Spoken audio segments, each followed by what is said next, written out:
Will you turn your Bibles with me to 2 Samuel chapter 17? 2 Samuel 17. As you're turning there, I'd like to say welcome to everyone, and I'd like to express thank you and appreciation for all of the birthday wishes that came via phone calls and texts and cards and emails and Facebook messages. It was certainly a wonderful expression of love from each of you, and we truly are thankful for that. This past week was also a special time in our family, as my mom's mom, Mary Vola, we call her Bubby, she turned 80 years old this past week, and so we were excited. We were able to celebrate the birthday a little bit early, a couple of weeks ago when more family was in town, and so that was exciting. And I also know that next month in November, my other grandmother, Zadine, who you know very well, is also turning 80 years old. And it's remarkable to know that they seem a whole lot younger than that, and they are very important, and we love our family very much. But this past week also was a bit of a difficult moment in that my grandma Zadine's brother Roy passed away, and it was something that we knew it was coming. He had been sick for a while, but one of the most, I guess, realistic things that I've been dealing with lately is to know that my grandmother is the only one left of her 5 siblings. There was Uncle Willie and Uncle Roy, who just passed, and there was also Aunt Pearl and Aunt Betty, but my grandmother Zadine has been blessed to remain alive and also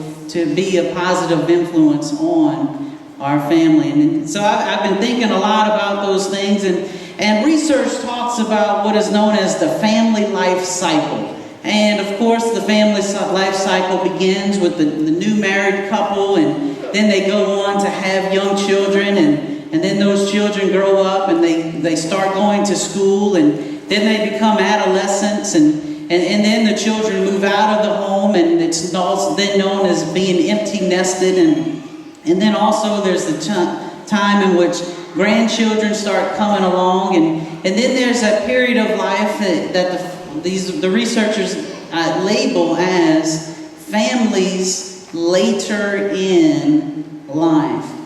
And this is the topic or idea that I'd like to spend some time with you this morning on. There's a lot of statistics out there. In fact, as far as the growing population of our older folks in this country and throughout the world, and that's why the Medicare debate is so prevalent as far as in these politics and things, is because there's estimates, and these estimates vary, but up to maybe even 70 million or more people that will be ages 65 and over by the year 2030. Folks, are living longer, and that is definitely a blessing for us.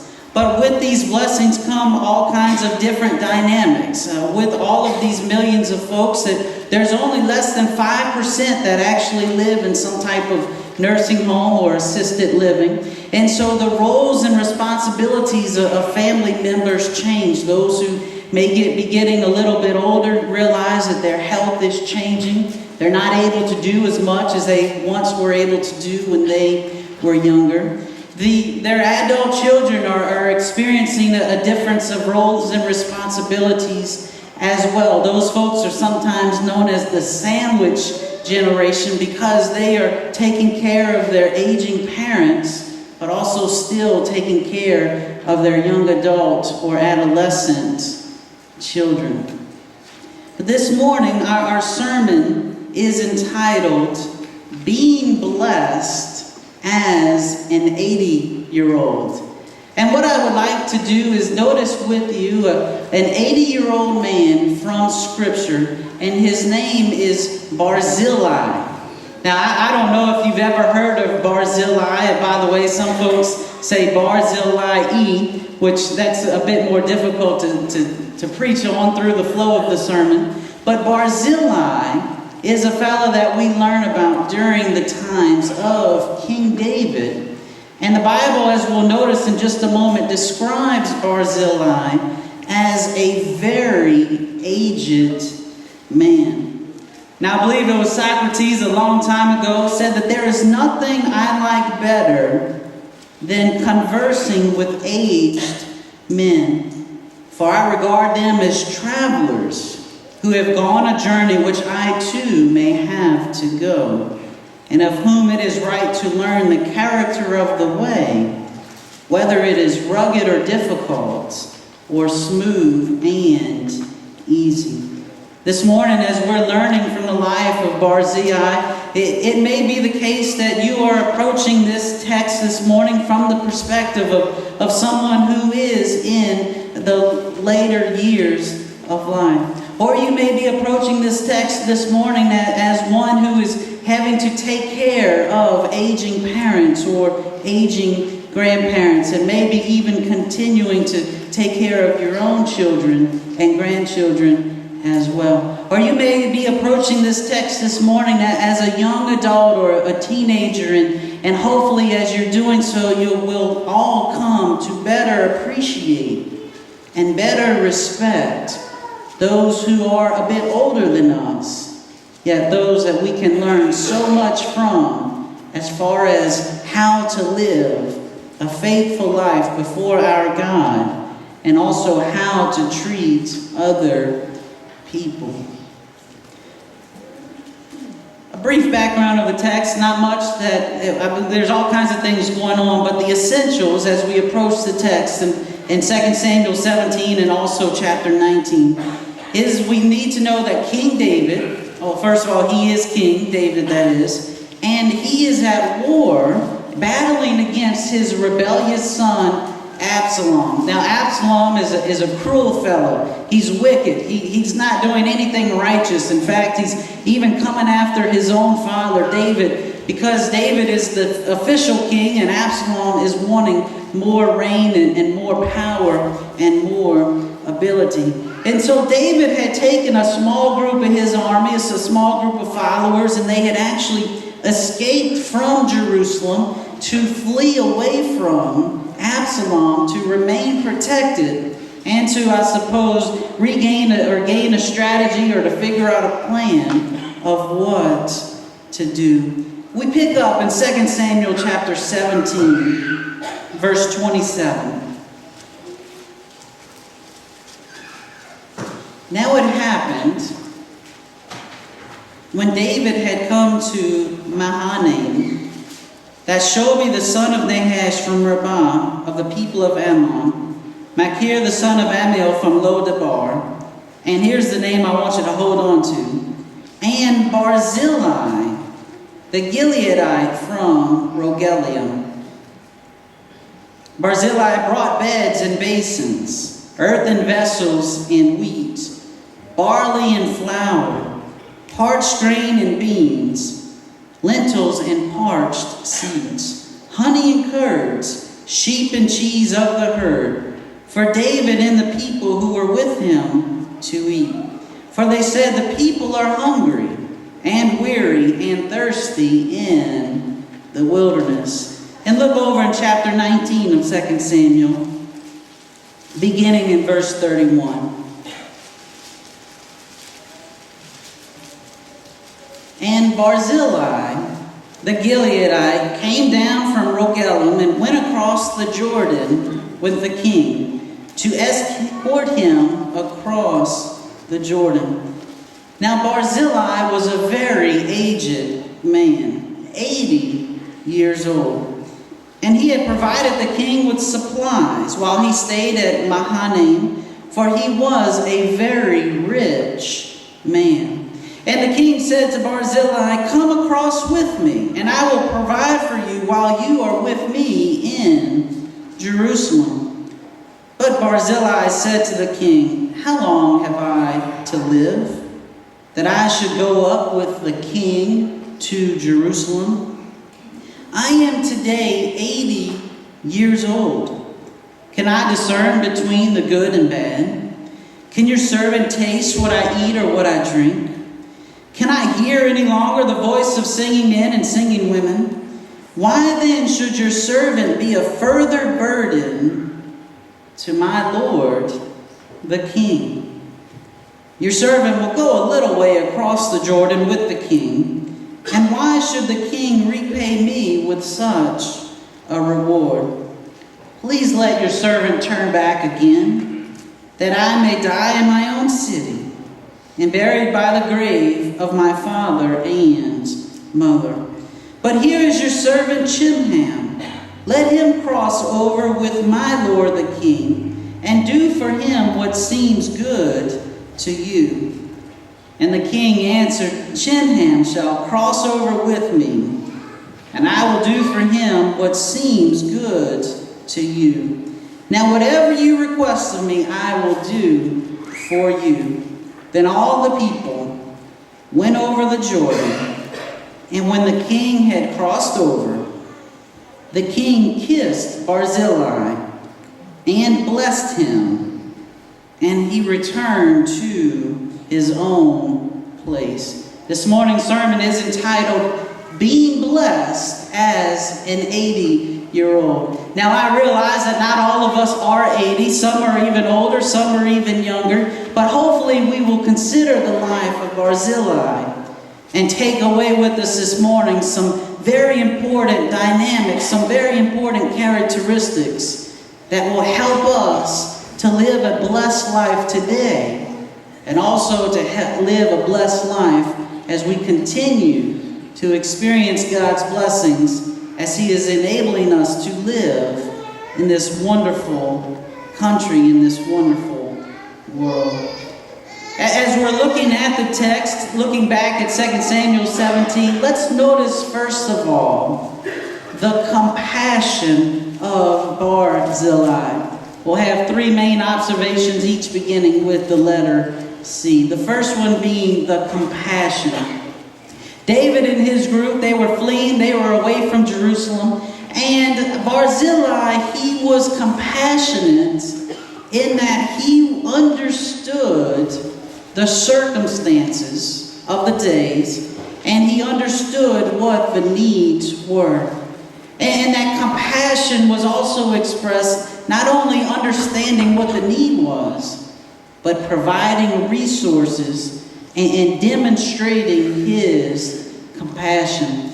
We see in chapter 17, verses 27 through 29, all the things that Barzillai was able to bring to King David. There's a whole list of things, and some of those that we recognize, and maybe some older elements that we don't use all that much anymore. But in verse number 29, we get the whole idea of why Barzillai was bringing these things to David. And that was because David and the people who were with him to eat. For they said, the people are hungry and weary and thirsty. David and his folks were outside of Jerusalem. They were away from their normal routine. I'm sure they were away from all of their servants that they had been accustomed to, who were typically providing these needs. And so David and others were outside of their comfort zone. They were in a place that they were not typically accustomed to. Yet because of Barzillai's compassion, he understood that David was in need. And he had the ability to express that compassion by providing resources to David and those who were with him. Now, I'm not sure what kind of career Barzillai had prior to his retirement. I suppose at age 80 he was retired. He may have still been doing some things or had some business going, but Barzillai, once he retired, what we see is that he did not continue serving. Or he did continue serving. Some folks, they say, well, I'm retired now, and I'm not only going to retire from work, but I'm going to retire from the church as well. But you see, that's not how it works. And even at 80 years old, Barzillai may be not as energetic as he used to be. He may have not been as resourceful in the sense of being able to do many things with his own hands or things such as that. But he still, at age 80, was able to demonstrate a remarkable amount of compassion for David and his friend. He was able to share his wealth with others. Now, not everyone is blessed with such financial success, but even at 80 years old, we can share wisdom that the younger generation needs so much. There can be a sharing of experiences of, hey, I know what it's like, where you've been and what you're going through now. And let me tell you some things and let me share with you this wisdom and experiences that I have. You see, this sharing of wealth of money or wealth of experience or wealth of wisdom, it's all based upon the compassion that rests within the hearts of God's people. And we don't know really what kind of health Barzillai was in at this point. We do know that he was 80 years old. We do know that he was successful. The text says that he was a rich man. We don't know about his health, but I am certain that Barzillai felt better knowing that he was helping other people out. And he was willing to demonstrate his compassion by providing resources and providing love and attention for David. And that's what we all want to do. Now, we don't have to wait till we're 80 years old to start being more compassionate, but we can start right now in doing those things. Joy comes from giving to others and sharing with them.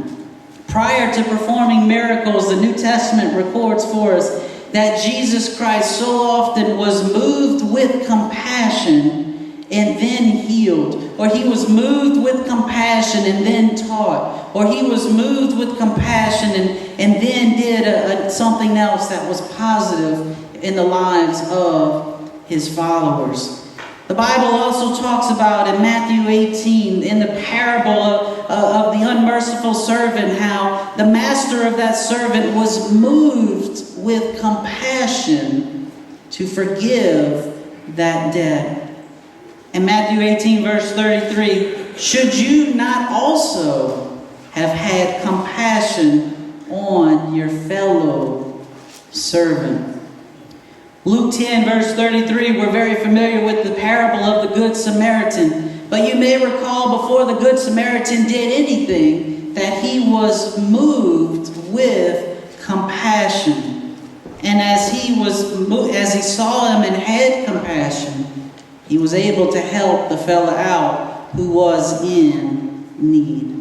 The Bible also says in 1 Peter chapter 3, verse number 8, finally, all of you be of one mind, having compassion for one another, love as brothers, be tender-hearted, be courteous, not returning evil for evil, or reviling for reviling, but on the contrary, blessing, knowing that you were called to this, that you may inherit such a blessing.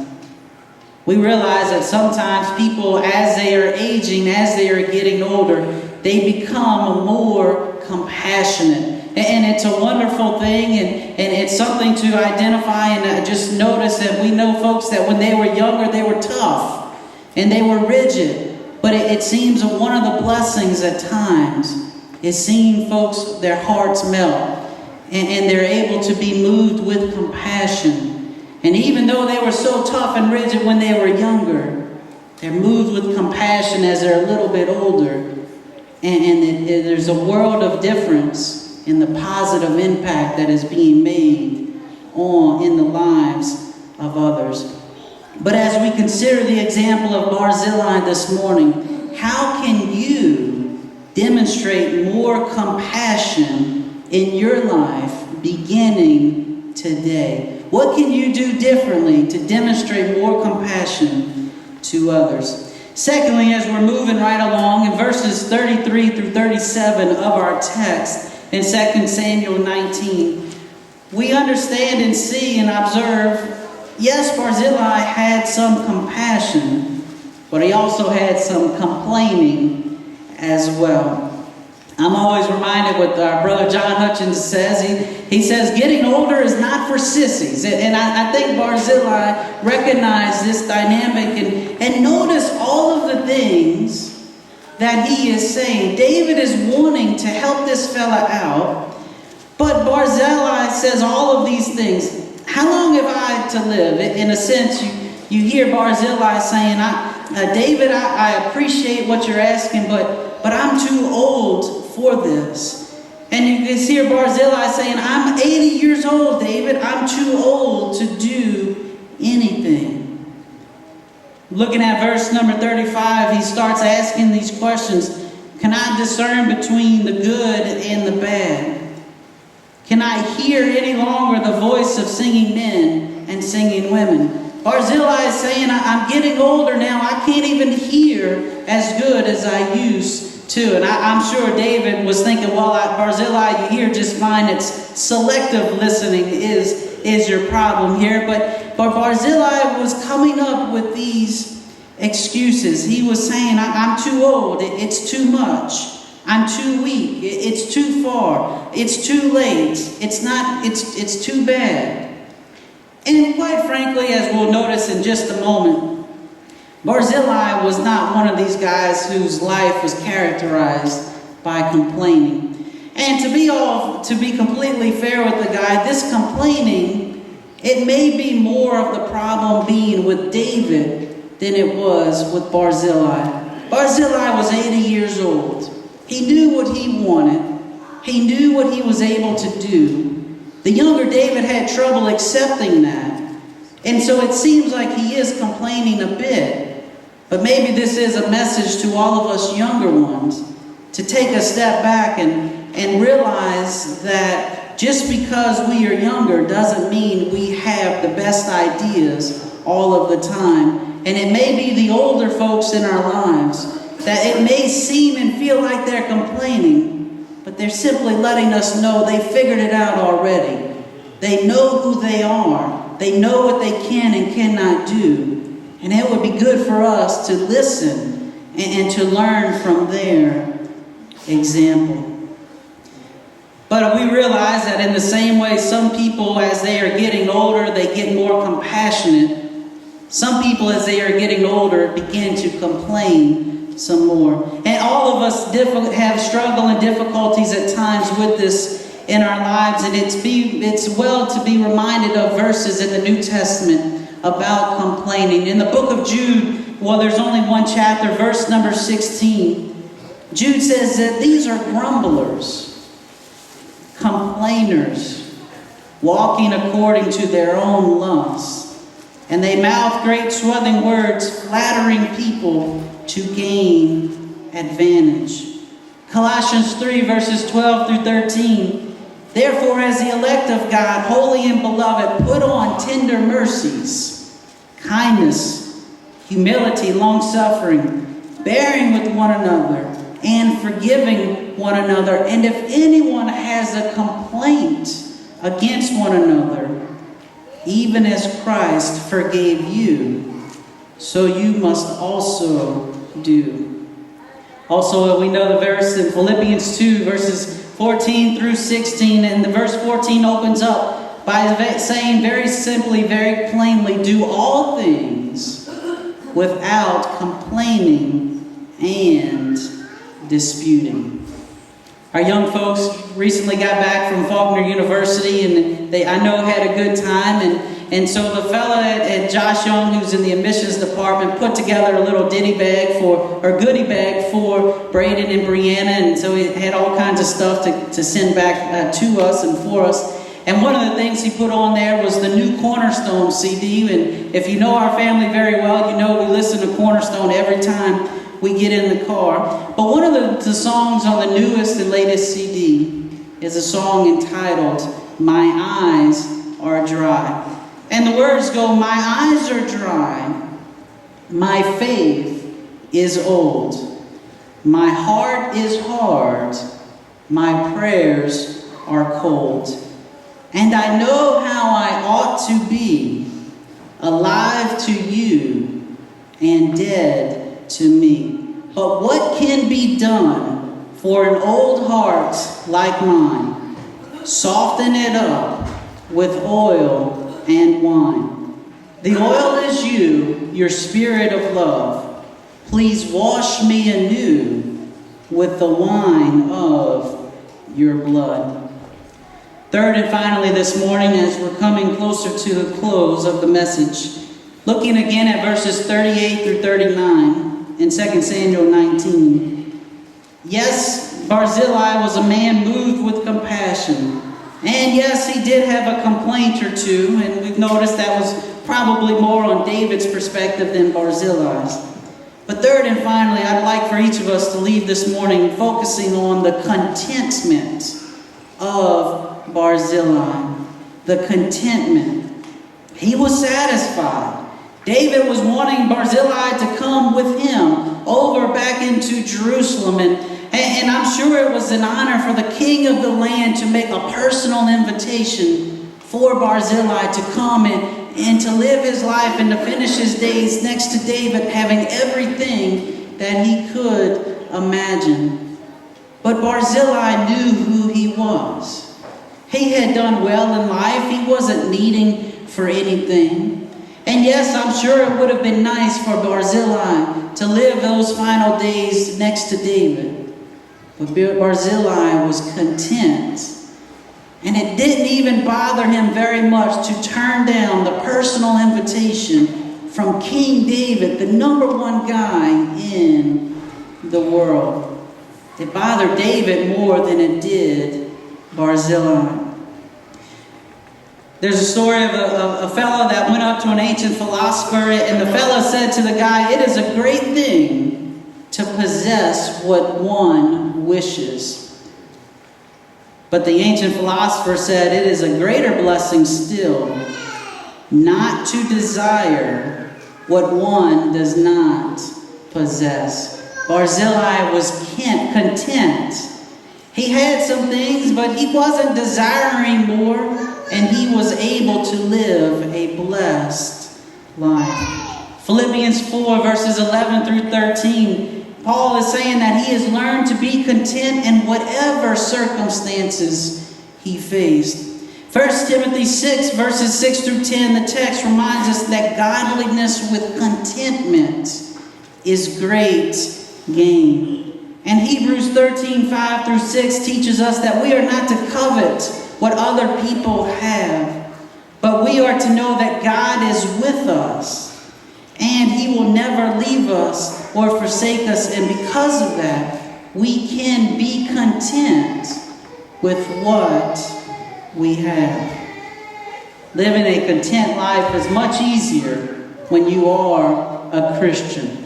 Are you a Christian this morning? Are you a man of God, a woman of God? Regardless of your age, young or old, are you living a content life, knowing that God's presence is with you, and that all of life's struggles and worries are put in perspective, knowing that God has taken care of His people? So as you are approaching this story of Barzillai this morning, it may be from the perspective of you can identify with them because you're right there close to in age with them. You may be a bit younger and say, I'm dealing with a lot of things. Some roles and responsibilities have changed. Now we're expressing love and care to those who are in our families and in our lives. Or it may be the case that you're younger and you may hopefully have a better appreciation for those who are older and wiser and know what they have and are compassionate and content. You see, being blessed comes from living a life for God. Yes, we'll have an occasional complaint or two, but ultimately we can all live a blessed life by having compassion for others and contentment in our lives. That's the story of Barzillai. He was compassionate for others, and he was content in his life, to know that God was with him and that everything would be okay. And he didn't need anything extravagant. He just needed those basic necessities that God had already provided for him. Are you compassionate to others? Are you content in your lives? Being a faithful Christian is the way to being truly blessed. This morning, if you've never been baptized into Christ, we encourage you to repent of those sins and confess your faith and to be immersed into water, to have your sins washed away. Or if you need to come back to the Lord, you can certainly do that while together we stand and